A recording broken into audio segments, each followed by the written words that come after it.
हाँ, नमस्कार साथियों। आज हम लोग रुचि टॉपिक है, बहुत इम्पोर्टेंट है। तो देखेंगे कि रुचि शब्द, अब नाम से ये स्पष्ट है कि किसी चीज़ को तल्लीनता के साथ करना, किसी चीज़ में बहुत लगाव हो जाना, मन से तन धन से जब हम किसी कार्य को करते हैं तो नहीं कहा जाता है इनका इसमें बहुत रुचि है, चाहे वो किसी भी क्षेत्र में हो, पढ़ाई से हो या खेल से हो, जो भी हो। तो देखें कि रुचि की उत्पत्ति है। रुचि की उत्पत्ति कहाँ से हुई? एक लैटिन भाषा इंटरेस्ट से हुई, जिसके तीन अर्थ हैं। जैसे कोई चीज़ बहुत महत्वपूर्ण है, कोई चीज़ में से लगाव है, कोई चीज़ दूसरों से अंतर होगी। यानी जब वो चीज़ आपसे महत्वपूर्ण होगी तो उसमें लगाव होगा, और वो चीज़ दूसरे चीज़ों से अंतर होगी। तो ये पूछता है कि रुचि यानी इंटरेस्ट किस भाषा का शब्द है? ये तो अंग्रेजी है इंटरेस्ट रुचि का, लेकिन उसकी उत्पत्ति जो है इंटरेस्ट से हुई, जिसके तीन अर्थ होते हैं। ठीक है। फिर उसके बाद कुछ परिभाषाएं हैं, जिसमें जेम्स ड्रेवर की है और क्रो एंड क्रो की है, वंगिंगम की है। तो मुख्य रूप से देखें कि जेम्स ड्रेवर ने कहा रहा था कि रुचि हमारे अनुभव का क्रियात्मक रूप है, यानी हमारे स्वभाव का गतिशील पहलू है, इसे भी आप कह सकते हैं। दूसरी चीज़ है कि क्रो एंड क्रो ने कहा कि रुचि ये प्रेरक शक्ति है जो किसी कार्य को करने के लिए हमको प्रेरित करती है। हम भाई पढ़ते हैं लगातार, आप देखते हैं कुछ बच्चे पढ़ते हैं लगातार 10-10 घंटा 8 घंटा, क्यों? क्योंकि उनका उसमें रुचि होती है। खेलने के लिए कुछ लोग लगातार खेलते रहते हैं। तो जिसमें जिसकी रुचि होगी वही बात है कि कार्य को करने के लिए प्रेरित करती है। तीसरी चीज़ विंघम ने बताया कि किसी कार्य को तल्लीनता से करना। अगर तल्लीनता शब्द आ जाएगा तो विंघम का हो जाएगा। प्रेरक शक्ति है जो किसी कार्य को करने के लिए प्रेरित करती है, मोटिवेट करती है, क्रो एंड क्रो का आ जाएगा। अनुभव का क्रियात्मक रूप है या स्वभाव का गतिशील रूप है तो ड्रेवर का आ जाएगा। फिर रुचि के पक्ष या पहलू की बात आती है। रुचि के तीन पक्ष या पहलू हैं। सबसे पहले तो ज्ञानात्मक, फिर भावनात्मक, फिर उसके बाद क्रियात्मक।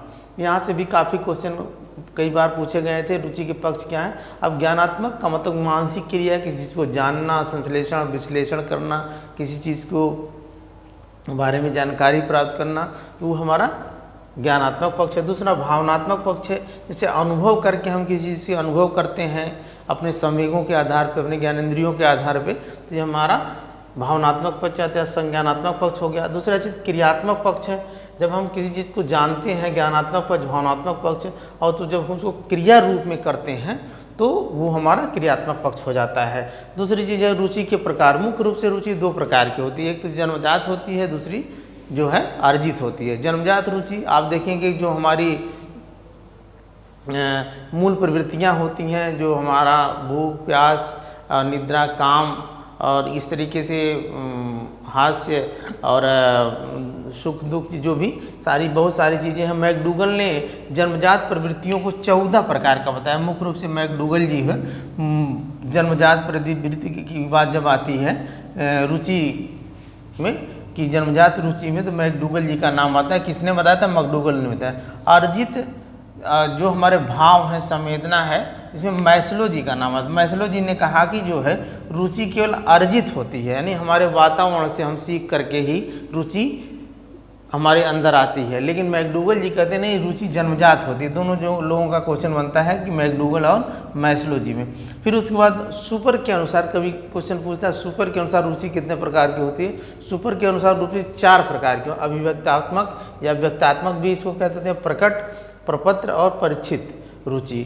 अब जो शब्दों से पता लगा है, जैसे कोई बच्चा से हम प्रश्न पूछ रहे हैं और उसका वो उत्तर दे रहा है, तो ये पता चल जाता है कि मैथ में उसकी रुचि ज़्यादा है कि साइंस में है कि साहित्य में है या खेल में है। तो जब उससे हम उस प्रकार के प्रश्न पूछते हैं और उसका वो उत्तर देता है और किस तरीके से देता है, तो वो हम समझ जाते हैं कि जो अभिव्यक्तात्मक रुचि है, यानी शब्दों से जो पता लगा जाए। दूसरा जो प्रकट होता है, व्यवहार से प्रकट होता है, यानी प्रदर्शित रुचि या प्रकट रुचि। जैसे कोई व्यक्ति है चुपचाप बैठा हुआ है लेकिन वो पेंटिंग बना रहा है, और कोई इस तरीके का जो है गेम खेल रहा है, तो इस तरीके से हमको ये लगेगा कि देख करके कि जो है वो उस चीज़ में उसकी रुचि है। तो यहाँ पे ये प्रकट रुचि जो बिना शब्दों से ही उसका पता चल जाता है, उन्हें उसके व्यवहार से पता चल जाता है। दूसरा प्रपत्र रुचि, जब कोई चीज़ किसी चीज़ का खोज करता है, खोज करने के मतलब कि किसी चीज़ में उसकी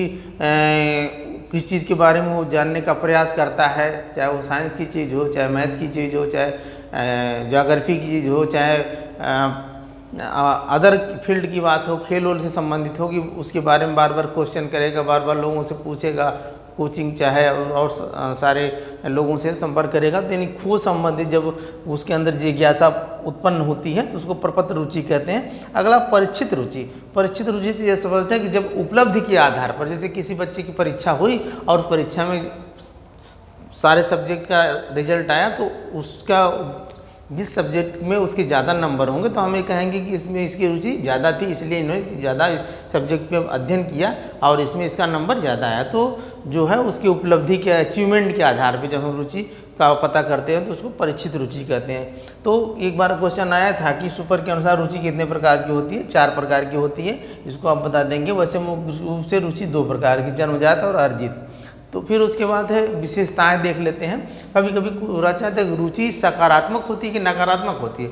रुचि हर समय सदैव वह सकारात्मक होती है, पॉजिटिव होती है।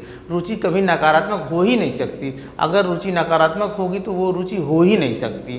तो इस तरीके से रुचि हर समय सकारात्मक होती। रुचि या कहीं के अभिरुचि शब्द भी मिलता है, यानी रुचि में वंशानुक्रम वातावरण दोनों का प्रभाव पड़ता है। हमने बताया ना कि वंशानुक्रम से भी रुचि और वातावरण से भी रुचि आती है, दोनों से ही रुचि का संबंध है। कुछ लोग देखेंगे उनके माँ बाप बहुत किसी फील्ड में बहुत एक्टिव रहते हैं, बहुत अच्छा प्रदर्शन उनका होता है, उनके बच्चे भी उस क्षेत्र में जाते हैं। कुछ लोगों के नहीं भी रहते हैं, फिर भी उनके बच्चे जो उस क्षेत्र में चले जाते हैं। तो कभी कभी जेनेटिकल भी है, कभी कभी इन्वायरमेंटल भी प्रभाव पड़ता है।